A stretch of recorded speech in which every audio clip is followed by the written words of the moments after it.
In this video, we are going to discuss Shakespeare's sonnet number 130. This sonnet belongs to the Dark Lady sequence. So this is the first sonnet from the Dark Lady category that we are reading. And I would suggest once again go and see the video on the introduction to Shakespearean sonnet so that you will understand the theme and the concept of the Dark Lady very well there. So I am directly getting into this sonnet without any introduction. My mistress's eyes are nothing like the sun. Coral is far more red than her lips is red. If snow be white, why then her breasts are dun? If hairs be wires, black wires grow on her head. So, very clearly the poet is describing his mistress in very normal or rather below normal terms. I told you that in the Elizabethan period there was a custom to describe, to glorify the beloved as a goddess. So her features were always described in great hyperboles. She was having lips like coral, she was having hair like the cloud, and she was having a complexion as fair as the lily. So these kind of comparisons are common to the Elizabethan lyric poetry. But Shakespeare is breaking that convention when he says, my mistress's eyes are nothing like the sun. So at the very onset, at the very beginning of the sonnet, he clearly points out that his beloved is nothing like the typical Elizabethan heroine. She does not have the bright eyes like a sun because it's not possible. He is simply refusing to use hyperboles to describe his beloved. Coral is far more red than her lips is red. Obviously, the poet is not telling that the lips of this woman is black or brown. He says that the lips are red. The lips of his beloved are red, but it's not as red as the color of coral. Coral, you know, is a sea substance and it's beautiful bright red in color. But Shakespeare says that however beautiful or bright the lips of the beloved may be, it's not as bright, as beautiful as coral. So it's not like that the poet is derogating the beauty of this woman. It's not that he is insulting the woman. Rather, he is just trying to strip her of the conventional comparisons. Conventionally, a woman's lips would be compared to the red corals, but the poet says that my beloved's lips, however red they are not like the coral. If snow be white, why then her breasts are dun? Normally, the complexion of the European beauties are expected to be fair, white, and they are compared to the lily or the snow. But the poet says that, okay, I agree that snow is white, but my beloved is not as white as the snow. Rather, her skin complexion, her body is brown. Dun means brown. So she has a blonde, a brownish complexion, not a spotless white complexion like the snow. So once again he is stripping her of the typical comparisons that were used to describe the beloveds in those days. If hairs be wires, black wires grow on her head. So usually the hairs of a beloved are compared to the black clouds or the beautiful wires. But Shakespeare says that if you are comparing the hairs to a wire, my beloved does not have that blonde shiny color. Rather, she has black wires on her head. So quite natural, quite normal black color hairs are possessed by this lady. She does not have anything extraordinary about her hair. So that's all for the first stanza, the first quatrain. Coming to the second quatrain. He says, I have seen roses damasked, red and white, but no such roses see I in her cheeks. So he says that I have seen the beauty of the roses of Damascus. Damascus is a province in Europe, and the roses that grow in Damascus is very, very attractive and beautiful. And the poet says that I have seen the beauty of the red and white Damascus roses. But trust me, I do not see that beauty in the cheek of my beloved. She might have a beautiful cheek, but it's not like the Damascus roses. So Damascus is a place the roses that grow there are very popular because of their beauty, but the poet says that the beauty of my beloved's cheek is not like the roses that grow in Damascus. And in some perfumes is there more delight than in the breath that from my mistress reeks.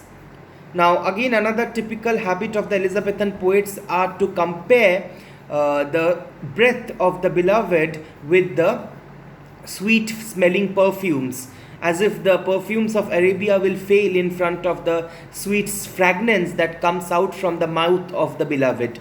But the poet here says that I have smelled many perfumes, but my beloved is not as fragrant as perfumes were.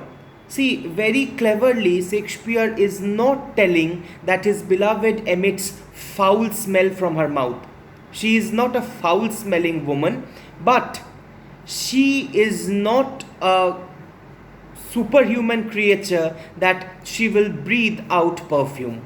She is a normal mortal, normal human being, and when she breathes out, when she speaks, the fragrance that she emits is nothing like a perfume, but it's quite normal, it's quite natural.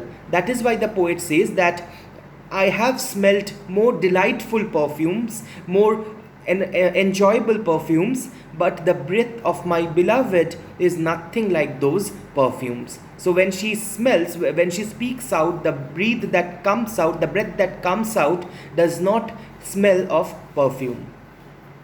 That's for the second quatrain. Coming to the third quatrain.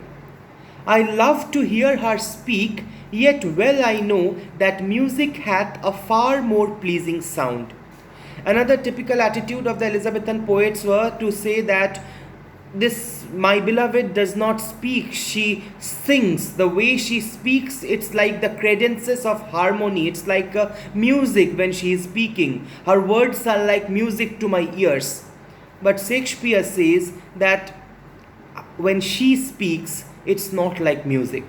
But he also mentions parallelly, I love to hear her speak. So this is a very important expression in this poem, where the poet is trying to prove to the readers that he is in no way less in love with the beloved because she is different from the others. She speaks and he loves to hear her speak, but her speech is nothing like a music. She speaks like any normal human being, but whatever she says, he enjoys as a lover, as a beloved, he enjoys listening to her.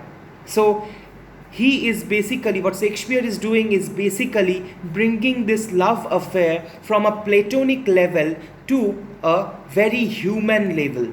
He says that his love for this woman is the love of a man for a woman. It's not the devotion of a priest for the goddess. She is no goddess and he is no priest. He is a lover, she is the beloved, and he loves to hear her. He loves to smell her breath. He loves to see her, behold her beauty. But that doesn't mean that her beauty is like the roses of Damascus. That doesn't mean that she smells like the perfumes of Arabia. That doesn't mean that she speaks like music.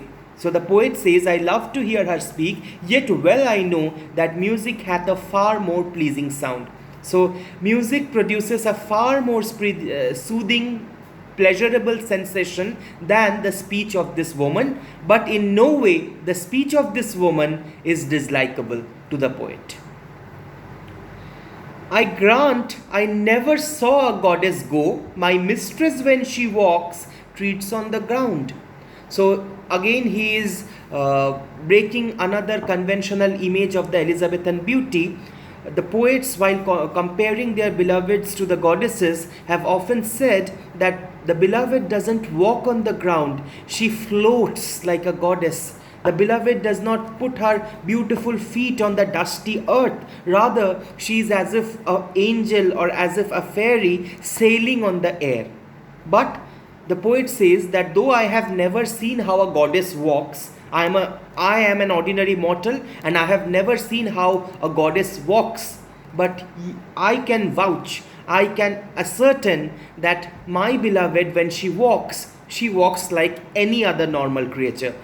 She has her foot on the ground and she walks like any common person. So her walking is nothing like the walk of a goddess. Though the poet has never seen how a goddess walks, but still he can ascertain that his beloved does not walk like a goddess, rather she walks like a mortal human being. Nothing unnatural about her walk. So these are the points he is presenting in the first three quatrains. He is trying to clearly suggest that his beloved is a very human figure. She is not a goddess. She does not have wings to flow in the air. She does not breathe of perfume. She does not look like the Damascus roses. She has black hair on her head. She does not have the bright shiny eyes of the sun, and therefore she is just like any other common woman. Just remember, you have all studied Rape of the Lock, and Pope had described Belinda as one of these creatures, one of these inhuman goddesses who are to be worshipped by the menfolk. So Belinda has her eyes which can cast a glance which is brighter than the sun, which can shadow the sun itself. So Belinda is presented as that typical woman who is less of a woman and more of a goddess. But here Shakespeare is going against that convention, and he clearly states that my beloved does not have anything unconventional, rather she is too conventional, rather she is too common.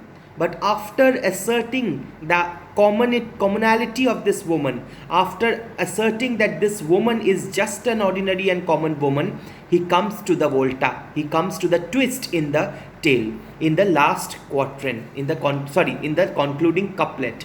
So let's see what he has to say in the couplet. He says, "And yet by heavens, I think my love is as rare as any she belied with false compare. Despite all the common features, we will not say ugly features, I would just like to say the common features. Despite all the common features in the personality of this woman, the poet thinks, and the poet promises in the name of heaven that he is telling the truth, that his beloved is much more special than any other woman who has been given a false identity by her lover." So let's read and understand what he is trying to say. He says, "And yet by heaven," so he is vouching in the name of heaven, he is promising in the name of heaven, "I think my love is as rare." So his love means here the beloved. So his beloved is as rare, as special, as unique as any other woman who has been belied, who has been falsely described by false comparisons, by hyperboles. So this lady, the dark lady, is no less special to the poet despite her commonness. So it's not the commonness of the lady that repels the poet. The poet is rather attracted to the woman despite being a simple common woman without any special or any superhuman feature. So the poet in a way is clearly criticizing the other poets of that age who used to describe their beloveds in such a way that they appeared more as a goddess and less of a human being of flesh and blood. He says that my beloved is a human being. She is a woman of flesh and blood. She walks on the ground. She speaks normally, not like music. She smells normally, not like a fragrant perfume. And yet she is special to me. Yet I love her, and love her as dearly as those other poets love their beloveds who have been described with false comparisons. So clearly Shakespeare is putting a stamp of genuinity in the description of his beloved. He says that I am not using any special attribute to describe the woman because she doesn't require that. Whatever she has, I am happy with her personality. I do not need to make her appear as a superhuman creature in order to love her. Whatever she has, with all those plus and minuses, I love her. So that is the message that the poet is trying to convey through this sonnet. Thank you.